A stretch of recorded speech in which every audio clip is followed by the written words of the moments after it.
warahmatullahi wabarakatuh. Perkenalkan, nama saya Siti Nur Aisyah dari Prodi Pendidikan Bahasa Arab 2B. Di sini saya akan menjelaskan tentang materi Makkiyah dan Madaniyah. Ada perbedaan pendapat para ulama mengenai definisi dari Makkiyah dan Madaniyah. Dalam hal ini ada 3 pendapat para ulama. Yang pertama, berdasarkan tempat turunnya. Makkiyah diturunkan di kota Mekah dan sekitarnya.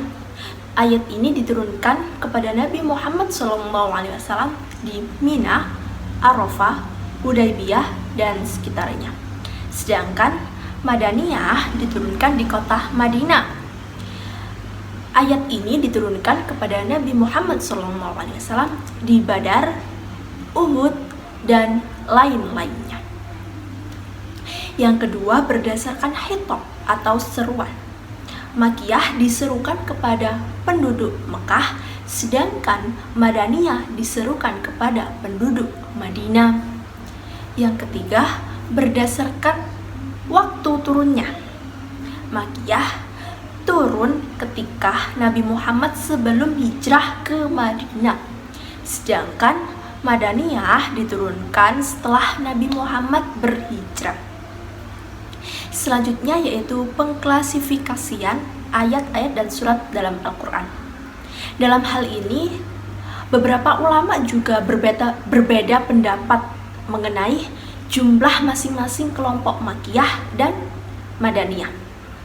Menurut Abu Bakar bin Hasyar, itu ada 20 surat yang termasuk dalam golongan Madaniyah, 12 surat yang masih menjadi perselisihan, dan 82 surat itu termasuk dalam golongan Makkiyah. Jadi jumlahnya 114 surat.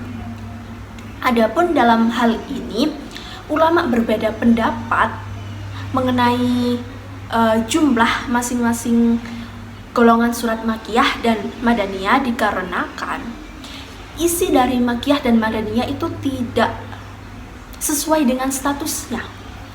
Maka dari itu, Imam Abu Syahbah itu membagi menjadi 4 macam.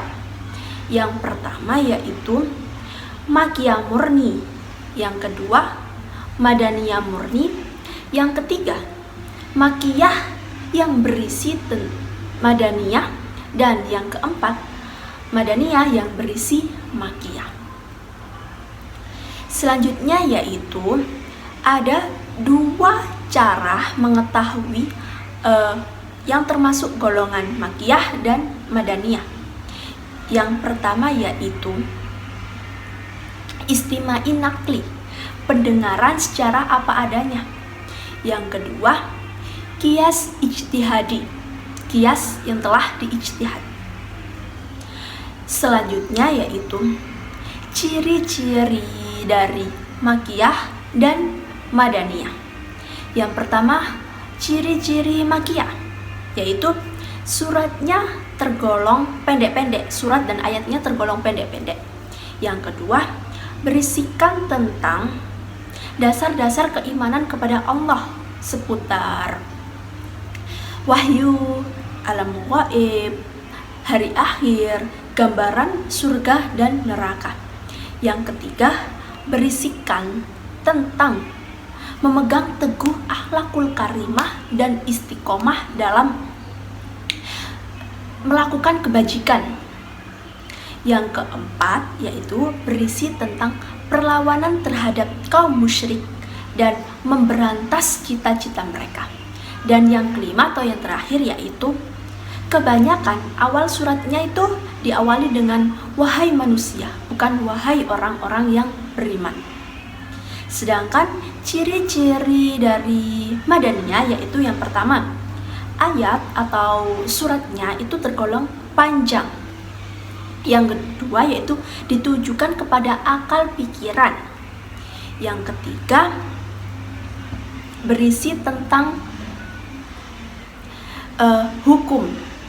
Yang keempat itu awal suratnya itu diawali dengan wahai orang-orang yang beriman.